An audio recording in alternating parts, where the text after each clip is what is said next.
professor Luiz Cláudio de Oliveira, do Rio de Janeiro, que atua em comunidades de baixa renda e baixa qualidade educacional e profissional em projetos socioculturais e educacionais que requerem experiência na análise das relações raciais do Brasil. Vou pedir para ele falar um pouco sobre o livro, né, a participação aqui no seminário do Ministério Público, para que vocês compreendam um pouco sobre as relações raciais do Brasil, a questão religiosa também, e demonstrar um pouco, né, de como a gente pode desenvolver alguns trabalhos na academia. Então, eu, antes de fazer qualquer intervenção sobre o assunto que você está propondo que a gente faça uma conversa, eu acho que é importante sublinhar a presença de um sindicato tradicional de luta num contexto que é esse que a gente vive hoje, que é um contexto que ameaça todas as instituições democráticas. Então, falar para o sindicato dos bancários tem essa conotação que eu acho que é importante de ser sublinhada. Nós hoje, quando somos convidados para participar desse simpósio, nós temos em mente que existe a necessidade, antes de mais nada, de tentar traduzir para a sociedade quais são os anseios que nós temos e quais são as expectativas que nós temos em relação a encontrar um caminho que seja um caminho profícuo no sentido de produzir uma transformação dessa relação de poder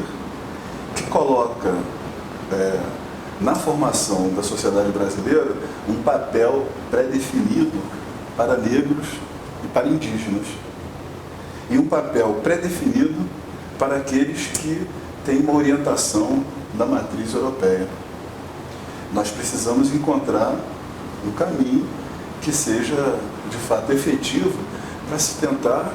transformar essa situação, essa relação de poder, porque só dessa forma é que a gente vai poder contar com uma sociedade realmente renovada. Então, a minha contribuição no simpósio é falar um pouco sobre a experiência que nós adquirimos na construção de um livro que expõe os princípios e a trajetória de um projeto que foi muito importante durante a década de 80 e o início dos anos 90 no Rio de Janeiro, e que tem hoje um arcabouço teórico, filosófico, não é? Que tem hoje um desdobramento que nos traz a esse debate que nós estamos fazendo aqui com essa amplitude. Quando eu falo nós construímos, eu estou me referindo a mim e a uma companheira minha, né, que é uma intelectual de uma importância muito grande também para a discussão sobre identidade, principalmente identidade religiosa, e as tensões e os conflitos que são decorrentes, né, do embate entre esses campos, principalmente de matriz africana, e o campo especialmente cristão, evangélico, pentecostal, que é Edilane de Campos Gomes, é uma antropóloga da Unirio, com quem eu partilhei a responsabilidade de construir um livro que pudesse dar conta desse processo histórico do projeto Tradição dos Orixás. E aí eu já estou falando do título do livro. O livro tem esse título: O Tradição dos Orixás, Valores Civilizatórios Afrocentrados. E O Tradição dos Orixás porque é um projeto que tinha essa nomenclatura. Esse projeto, ele foi a consequência de um debate longo que acontece no Rio de Janeiro, em meados da década de 80, a partir da chegada de uma pessoa que é um personagem muitíssimo importante enquanto liderança política construída pelo movimento negro e que é hoje uma referência indiscutível para a gente fazer qualquer tipo de reflexão sobre a luta racial ou antirracial, a luta antirracista no Brasil, que é o Jairo Pereira de Jesus, que é um baiano que chegou no Rio de Janeiro, e chegou no Rio de Janeiro com uma proposta que até então não tinha nenhuma profundidade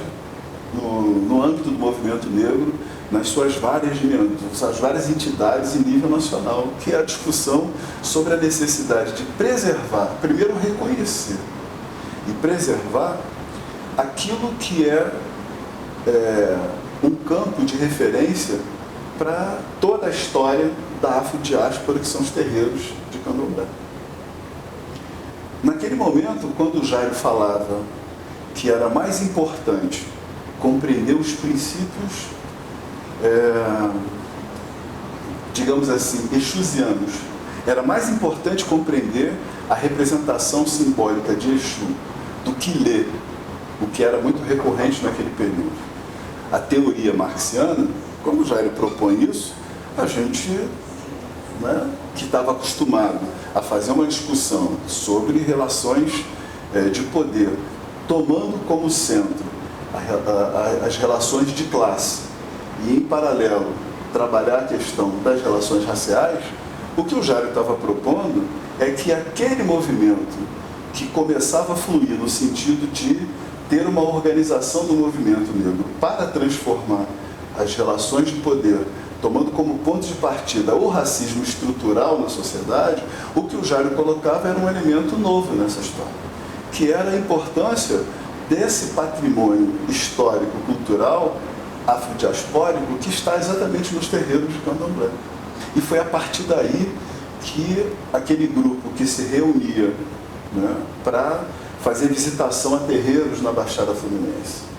que se reunia para fazer encontros, chamados Encontros da Tradição dos Orixás,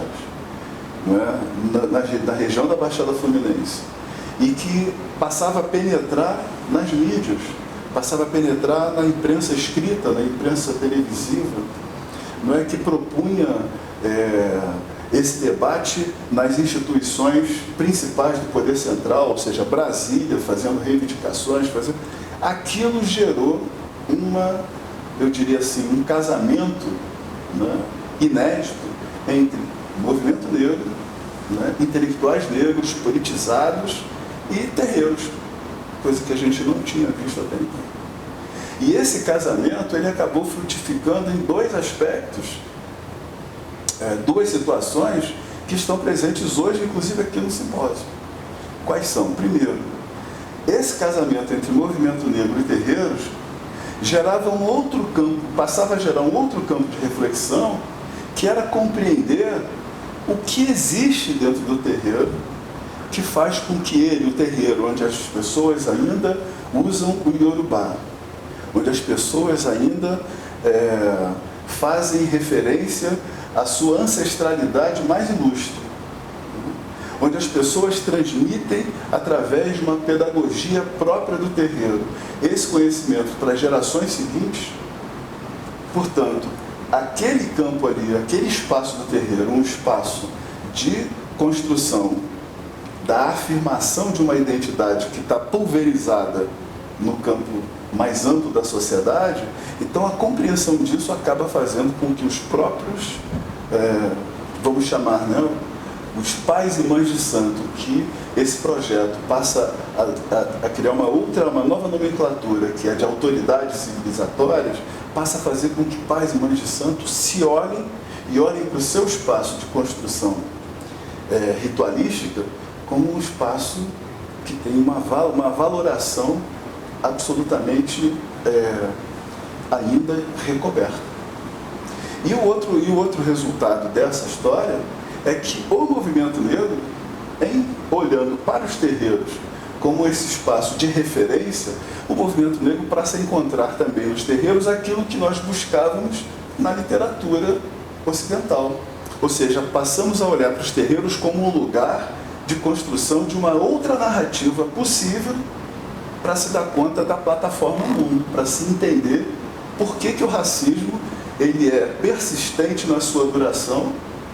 e que essa persistência é em função de que o processo, a empresa colonial, o processo colonial acabou desestruturando o poder cognitivo dessas sociedades africanas e acaba impondo uma outra condição, que é a condição em que os africanos escravizados, primeiro lá em África, escravizados também na Europa, escravizados no mundo, no Novo Mundo, que esses africanos escravizados passam a ter uma outra dimensão de si mesmo, que é uma dimensão, como diria o Frantz Fanon, uma dimensão de ilusão. Por quê? Porque as pessoas passam a se olhar como pretos no sentido da sua representação, mas as pessoas passam a se olhar como pretos invadidos por um conceito que é civilizatório que não é seu. Você falava sobre dignidade, né? Nesse sentido de como... Sim, porque como é que a gente tenta entender, como é que a gente faz para tentar compreender isso quando a gente vai discutindo no nosso livro esse projeto? Nós vamos entrevistar as pessoas remanescentes desse projeto. E quando a gente vai ouvindo das pessoas a narrativa delas hoje, comparada com a narrativa daquele período que eu particularmente fiz parte desse movimento, a gente percebe que há um quê diferenciado nessa nova narrativa. Esse quê diferenciado é que as pessoas, supomos nós, eu e a Edilane, que as pessoas elas passam a se ver com a possibilidade de rever o seu próprio processo de construção identitária e encontrar uma dignidade que não é a dignidade que foi otorgada pelo outro, a dignidade que foi imposta pelo outro. E melhor explicando isso, segundo a literatura que a gente tem tentado acompanhar hoje sobre essa reflexão, né, o que a gente observa, eu falei de Frantz Fanon, mas a gente poderia falar de um autor nacional que é um autor que nos ajuda a compreender o que é, afinal de contas, racismo estrutural, que é uma discussão importante, que é o Silvio Almeida,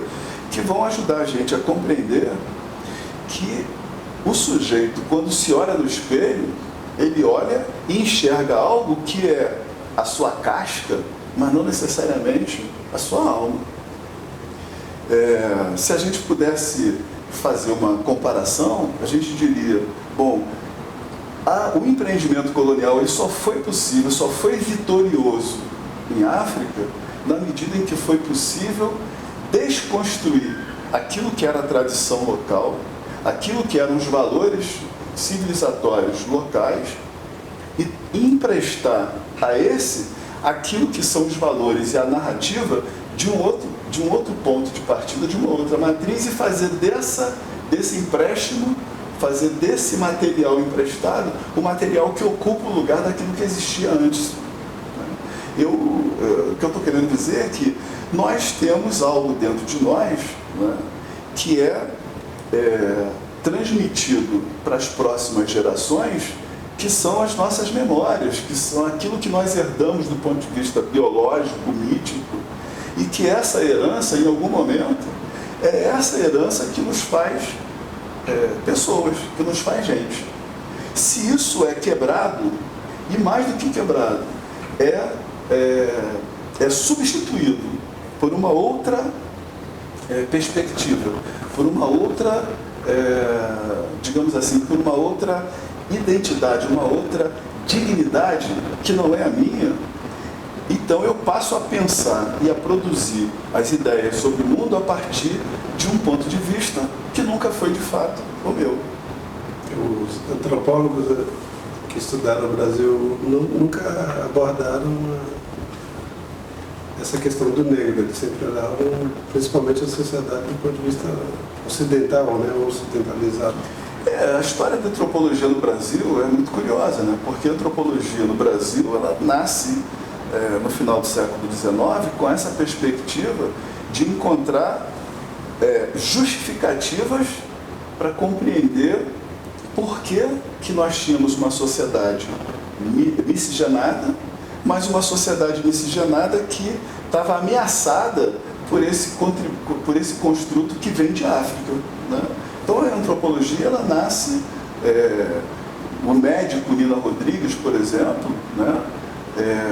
Arthur Ramos e outros autores desse período vão tentar construir uma referência para entender a sociedade brasileira, mas uma referência baseada, uma referência teórica, filosófica, baseada naquela narrativa que é ocidental, que é cristã, né, que é do mundo judaico-cristão. E aí, portanto, olhar para o terreiro, por exemplo, olhar para o candomblé é olhar para algo que é estranho, né, mas que pode oferecer alguns elementos que façam com que esses autores, extraindo esses elementos, né, e aí a ideia do sincretismo é fundamental, você poder compreender como é que esses elementos eles criam esse novo, mas um novo administrado por isso que é a narrativa ocidental. É claro que tem exceções, né? Tem exceções. Candomblés na Bahia, né? Por exemplo, estudado por um antropólogo que é imensamente respeitado no momento hoje, que é o Roger Bastide. O Roger Bastide faz uma outra interpretação,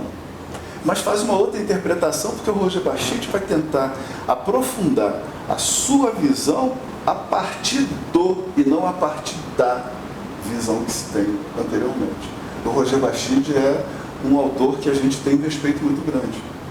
Não é? A Ruana é o Bairro dos Santos, que nós lemos muito, tem essa visão que é a visão a partir do, e não a partir da